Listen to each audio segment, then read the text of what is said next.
UAW leaders strike a deal with General Motors, but is it enough to end a month-long strike? Also, the stove stays hot in Washington, and NBC brings its focus on education to Detroit. Today is Sunday, October 20th, 2019, and this is Flashpoint. Hi, welcome to Flashpoint. Glad you're with us this morning, and it's good to be back with you after being gone last Sunday. We have plenty to talk about today. For starters, after the longest UAW strike in quite a while, we have a deal that at least the UAW leadership can live with, but can the rank and file? A 4-year contract. It is filled with goodies that seem to be eye-popping, $11,000 signing bonuses, and profit sharing that is no longer capped, something workers have wanted for eons.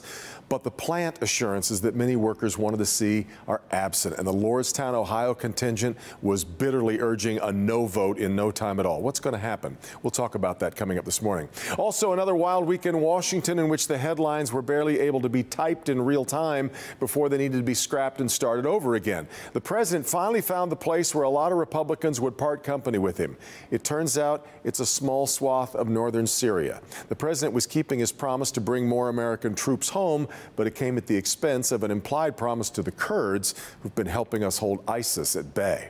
In the middle of that, we got the resignation of Energy Secretary Rick Perry and a jaw-dropping news conference from Mick Mulvaney that seemed to admit to the most malignant suspicions about the president's dealings with Ukraine, which Mulvaney then tried to walk back. We're going to talk about all that, too. Also, hopefully a little bit on the latest Democratic debate. We're also going to talk this morning with NBC's Rahima Ellis about the spotlight the network is going to put on education here in Detroit coming up this next week. It's a very full morning, all coming up today on Flashpoint.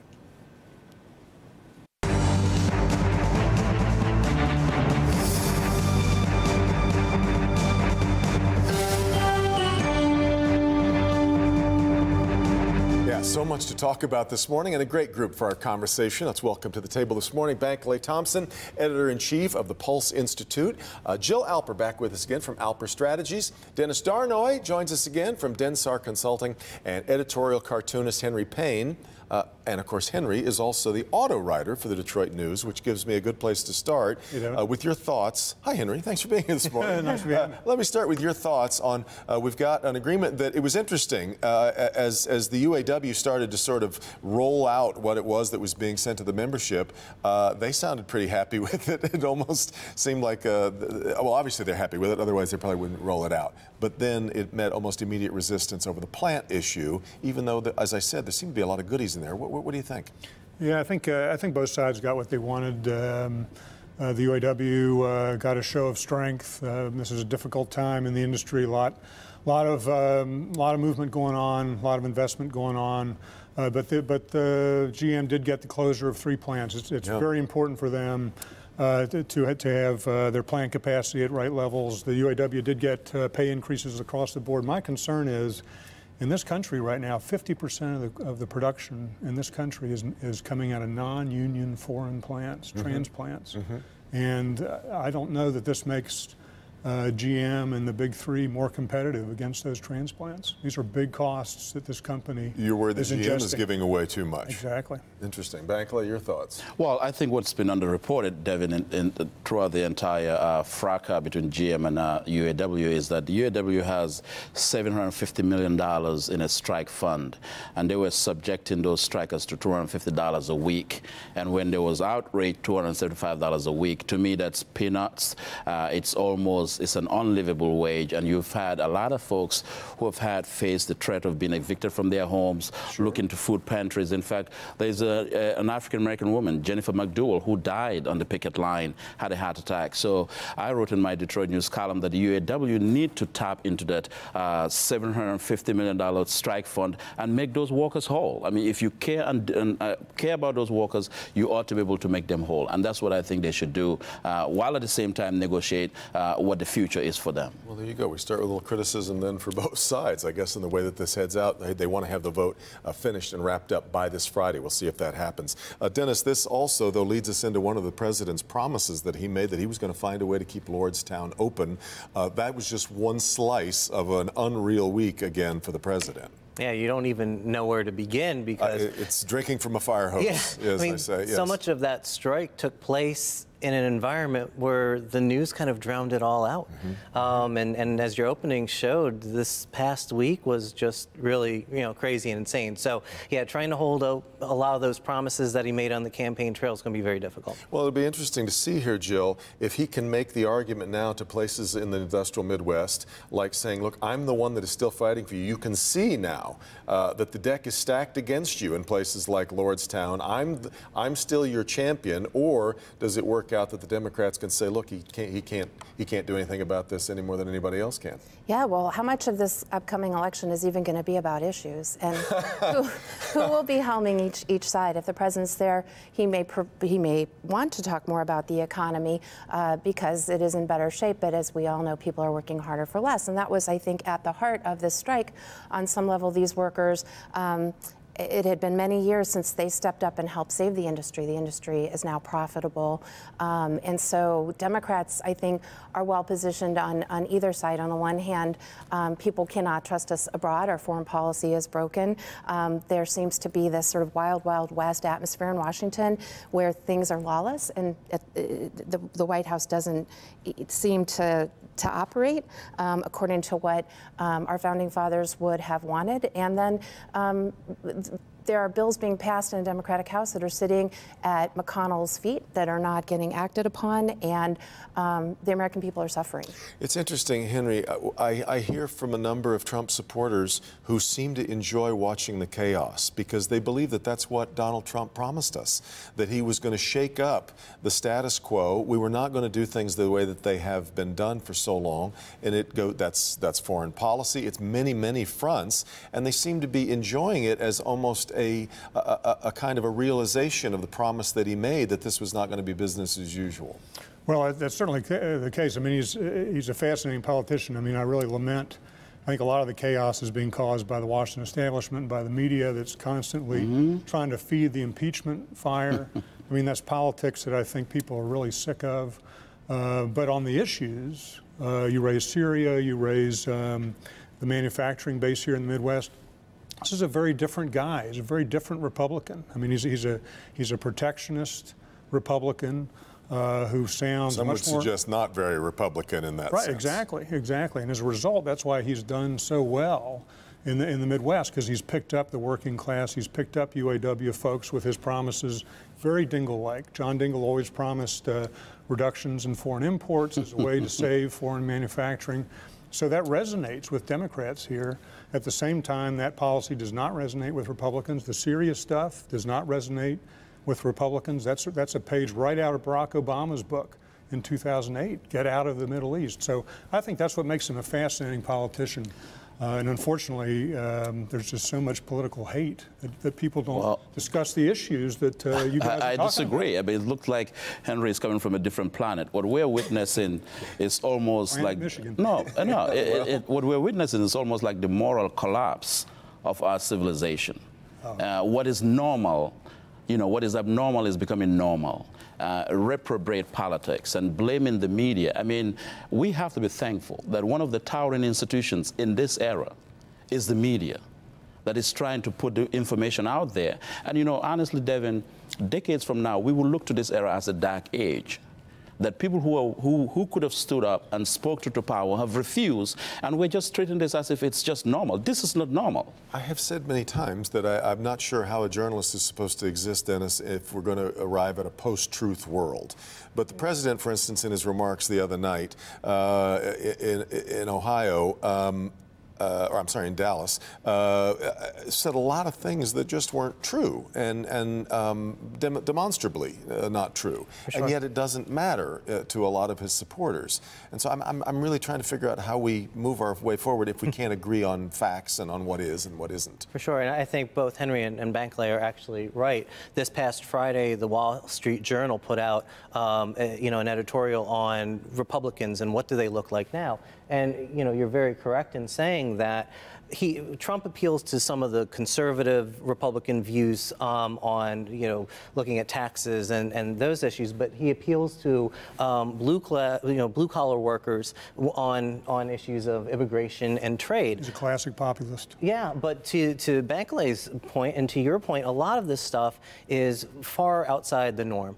We don't. The attacks on the media, the self-aggrandizement, putting money in your own pocket and bragging about it from the pulpit of the Oval Office. Yeah, these are really strange and odd times. Am I supposed to ignore, Henry, the idea that the G7 should be held at the Trump Doral Golf Resort? I mean, that's a problem, isn't it? Well, it does seem like an immediate violation of the Emoluments Clause. I don't see any other way around it. Yeah, I think he'll get a lot of pushback for that, and Trump sees that as he knows he can do hospitality there, right? But I think that's clearly a case where a businessman coming into Washington D.C. Does things differently than Washington establishment proper, and you see this constant butting of heads between the establishment and this anti-establishment guy. Which makes this really difficult for the Democrats that you advise, Jill, to try and they want to come in and fight with Queensberry rules against an MMA fighter who is doing things in a very different way and kind of up the rules. Right. Well, people are going to have to adapt to the new world order because clearly the rules have changed, and he succeeded one time in that regard. But I have a lot of faith in the American public that if that the president is revealing himself on a personal level to be who he is, and I think the American people want some level of decorum and respect and law on the one part, and I think on the other hand, Democrats have to be really good about parrying and stop with the shock and awe and stay focused on why their economic agenda is better while they uphold the law. But Jill, that's a lot to do. That's a lot to do. Democrats don't have faith in the American people because they want to impeach him. I mean, they don't want to. Wait. Polls are showing that more Americans are. Yeah, but isn't it a constitutional requirement? I think we believe in the Constitution. But the impeachment is a negation of an election. These are right. Not. Yeah, you've already gone through the Mueller thing. He took an oath to uphold the Constitution, with all due respect. And the Constitution, quid pro quo, is not upholding the Constitution. He was on the phone with a foreign leader, holding $400 million in hostage over aid. That is not the will of the people. Take it to the polls. Trust the people. Yeah, but that was not what was said about Nixon. The Democratic Party today is the party of Rashida Tlaib, who comes into office and says, impeach the MFer. That's the core. Yeah, but you're going to make a big issue out of Rashida Tlaib using the MF compared to what this president has said from the pulpit of the White House? And she won't be on the ballot. Exactly. We never said Nixon. In the case of Nixon, we never said go to the polls. Republicans did not say go to the polls in the case of Nixon. Dennis, you look bemused. They never said for Clinton either. This is a microcosm of what's going on in the nation. I mean, 75% of Republicans do not want to see this president impeached. You have, a fair number of independents and Democrats that do. I think, to Henry's point, I would love to see it to go to an election. I'm not disagreeing with the points that Jill and Bankley are making, but let the people have their say across this nation. And if he, after all that's been laid out over 4 years, if people want to continue down this path, if they don't have Trump fatigue, then they can vote him in. But if it's time for him to go, let the people say it and not the House of Representatives. Before we run out of time, I wanted to get to what happened this past Monday night. We had the debate, Tuesday night rather. Jill, it was a little bit of where's Waldo on that crowded stage trying to fit. There's a lot of people in there. Is anything, are we winnowing the field? Are we starting to learn anything more that we didn't know 4 or 5 months ago? I think people saw more of Amy Klobuchar. Will she be on the stage again? They liked what she had to say. They liked the questions she had to raise. They certainly like Mayor Pete. He got some more airtime and I think was able to. He seemed to get the lion's share of debate reviews, I guess. He did. He did quite well. And so, and it's up now to Elizabeth Warren, who has a nice trajectory in terms of money and polling to try and stay there, and for the vice president to try to stay there as well. So I think we were exposed to more of a conversation among the people who are in that top tier and next level. Henry, the president has complained bitterly, of course, about Joe Biden. That's really at the center of what we have seen happen a lot in, or didn't happen, depending on your point of view, with Ukraine.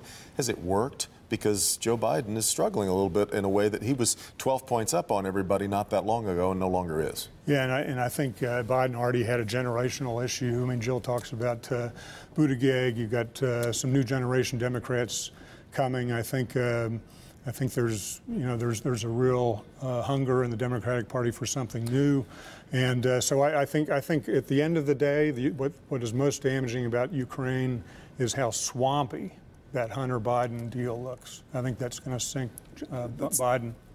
That is swamp politics. Weird from a guy who appointed his daughter and son-in-law to positions in the White House. For exactly. But so I'm not sure anybody has already in the business. What is the qualification for them to be there? Got to get to a break. Jack, thanks so much for the conversation. We'll talk with Rahima Ellis of NBC News about Detroit and education next. You know it's coming, and there's nothing you can do to stop it. Insulate before it's too late. With Michigan winter being so unpredictable, you can't afford to put off insulating your home another winter. Call Ace & Sons today. Wayne State University is offering a free program to help veterans prepare for college. It's called Veterans Upward Bound.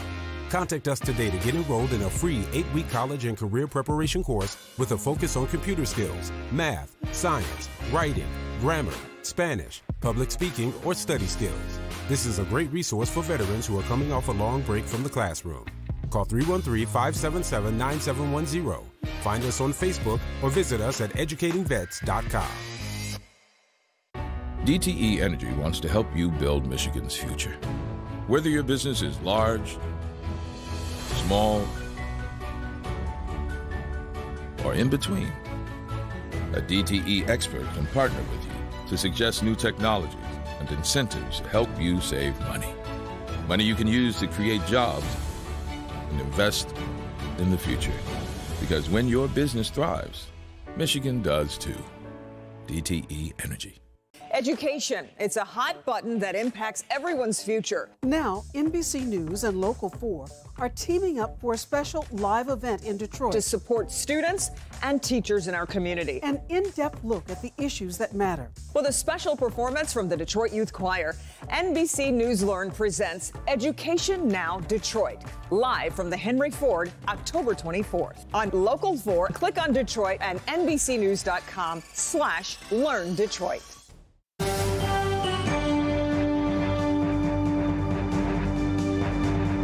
All right, this week, NBC News brings its NBC News Learn project to our neck of the woods as they present Education Now Detroit at the Henry Ford Museum. That'll be Thursday evening, the continuation of a long look at education by the network. And once again, at the helm will be Rahima Ellis, education correspondent for NBC, who, by the way, will be joined by our Kimberly Gill at the event. And Rahima joins us this morning from New York. Rahima, it's great to have you coming back to Detroit this week.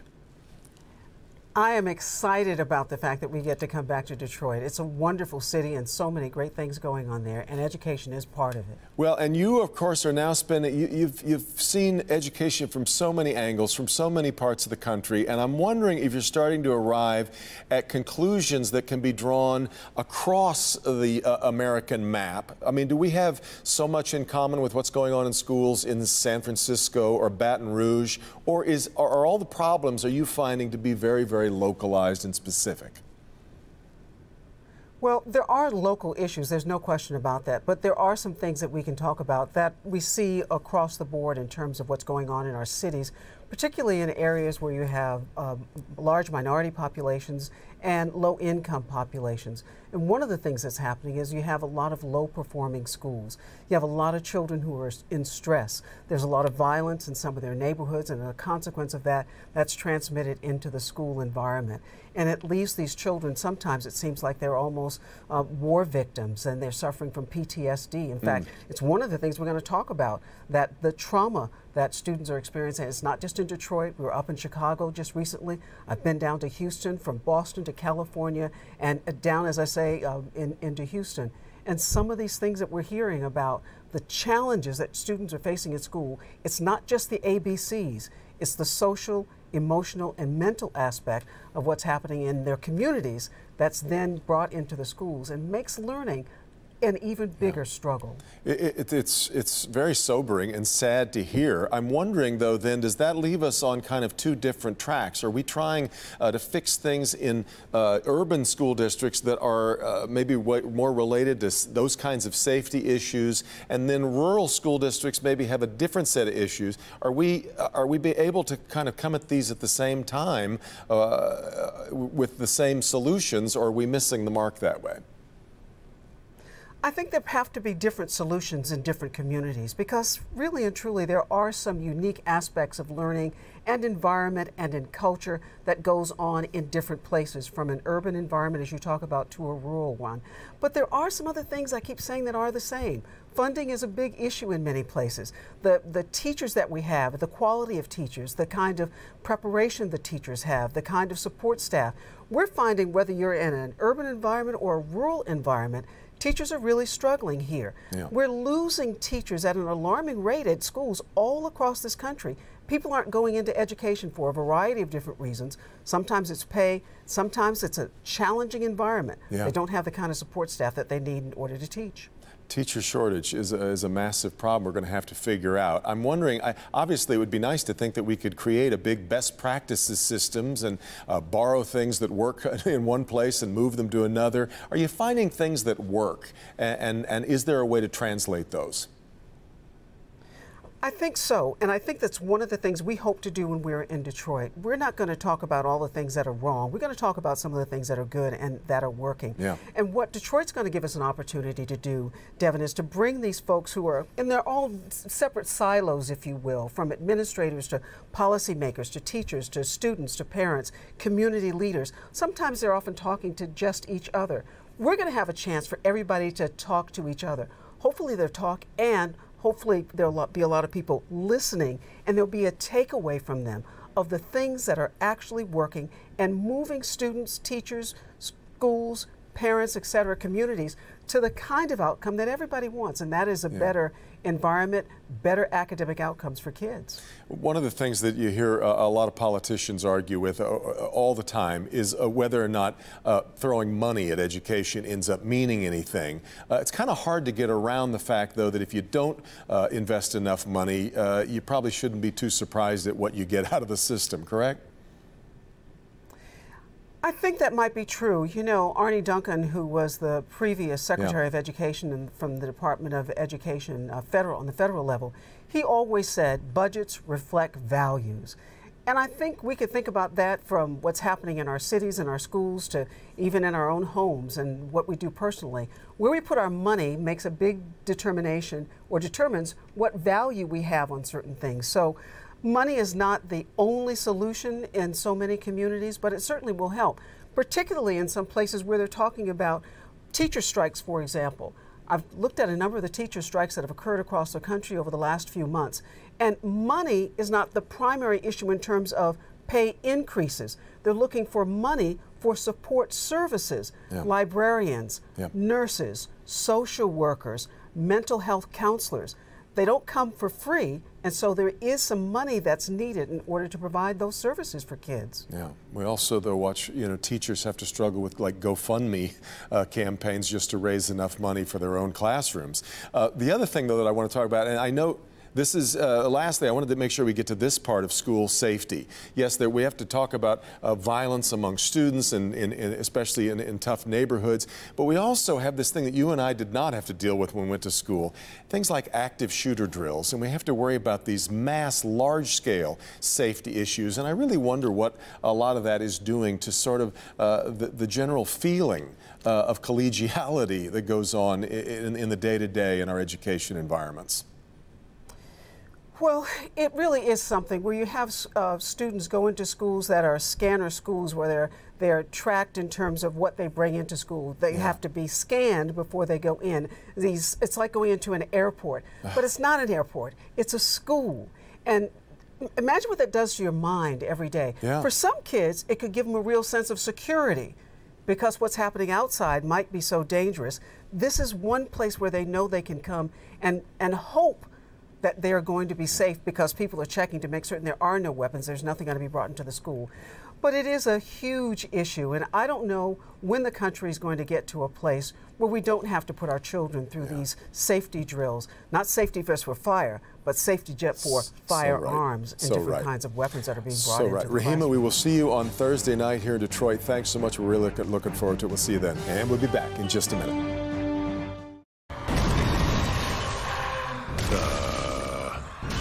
Need new furniture? Come to Gardner White's Monster Sale and get an extra 25% off prices that were already the lowest. Only at Gardner White. No matter how early you're up or how late you're running, when you start your day at Speedway, we've got what you need to have a good morning. We've got it hot, we've got it cold, we've got it sprinkled, we've got it ready. We're here to make your morning a little better, because when you get off to a better start, you go on to a better day. And now get any size coffee for 99 cents when you buy any breakfast sandwich or donut. The region is on the rise. Project after project, building, growing, innovating. We're building the future right now. Hard work matters here. IBEW Local 58 electricians and NECA signatory contractors bring commitment, pride, expertise, and passion to every job. It's our code of excellence. One vision, one team, one mission. To build the very best Michigan for all of us. Put us to work for you. The best contractors, the best electricians, period. Thank you very much for shopping at Gardner White. I don't suppose there's any way I can get my furniture delivered today, is there? Same day and evening delivery on your schedule. Available exclusively at Gardner White. Sunday and Monday, take an extra 25% off the sale price on everything. You don't have to wait for furniture you'll love. Monday at 5. A pricey prescription can bust your budget. Even with insurance, the cost is causing some people to put themselves at risk. I see people that are not taking their blood pressure medicines and they come into the ER and they've had a stroke. But there may be a better price if you know how to find it. I'll show you a simple way to save money on many common drugs. It's just a way to get medicines cheaper. Even I was surprised by many of the prices. It's a story you can't afford to miss. Monday on Local 4 News at 5. All right, before we go, remember, you can watch Education Now Detroit this coming Thursday evening. It'll be live streamed on Click on Detroit. It starts at 6 p.m., and you can watch here on Local 4 starting tonight, that night at 7 p.m. I certainly hope you'll do that again. Rahima Ellis from NBC and our Kimberly Gill from the Henry Ford. Thanks so much for being with us. Meet the Press coming your way next. Have a great week. We'll see you next time on Flashpoint.